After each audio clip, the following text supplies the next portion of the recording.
jo vetëm për kulturë historike, po vetë monumenti na sugjeron. Si thush, ti si historian na thuj për shkaqet e luftës parë botërore. Shkopë.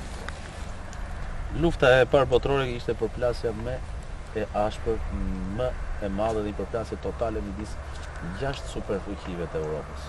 3 fuqive të bllokut qendror, Italisë, Austro-Hungarisë dhe Gjermanisë, dhe 3 fuqive të Antantës, Francës, Britanisë dhe Rusisë. Shkak ishin kontraditat antagoniste të pasgjithshme midis Italisë dhe Gjermanisë, që kërkonin rindarjen e botës, rindarjen e kolonive të Francës dhe të Britanisë nga ana tjetër, që nuk donin që kolonitë që i kishin shtojcat e ekonomive tyre, kishin pronë private, të ndanin me Gjermaninë dhe me Italinë. Megjithatë, dhe dy fuqit që përplaseshin dhe kishin rivalitet për Ballkanin, ose siç po quhet ashtu për Europën juglindore, Austro-Hungaria dhe Rusia, preferuan të ja dashohen secilit bllok.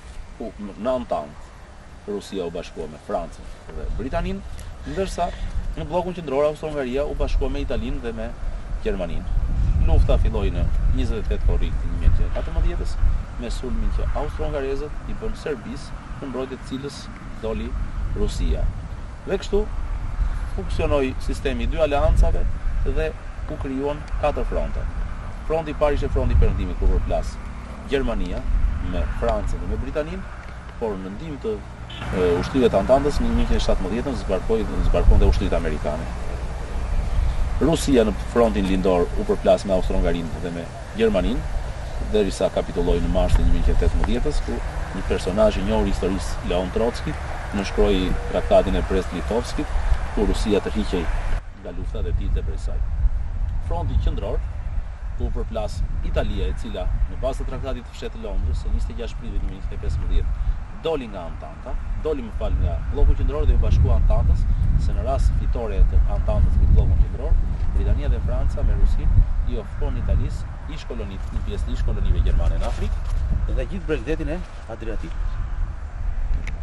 Dhe në bllokun në frontin qendror u përplas ushtria gjermane dhe austro-hungareze me ish-aleatët italian që tradhtuan dhe kaluan anën e Antantës. Pastaj kemi dhe frontin e Ballkanit, ku kemi një rrëmuj të madhe shtetesh dhe fuqish. Për shembull, Turqia dhe Bullgaria u bashkuan me bllokun qendror dhe luftuan kundër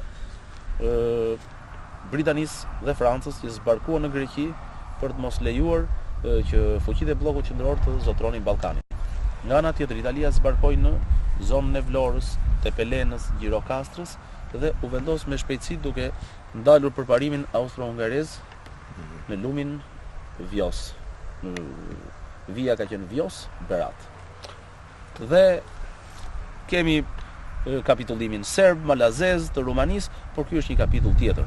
Por ish aleatët italian dhe austro-hungarez u përplas me njëri tjetrin përgjatë vijës Vjos, Berat, dhe pikërisht ajo që është e rëndësishme që t'u shpjegojmë teleshikuesve është se në frontin e Ballkanit këto dy superfuqitë e Europës u përplasën ushtarakisht në këtë pjesë të territorit të vendit tonë. Gjejmë edhe këtë relike të kësaj lufte, e cila duhet restauruar, duhet të ruajtur, sepse është vërtet një monument kulture. Afërsisht ajo pas disa vitesh mbush 100 vjetorin dhe kjo i ashton në vlerat.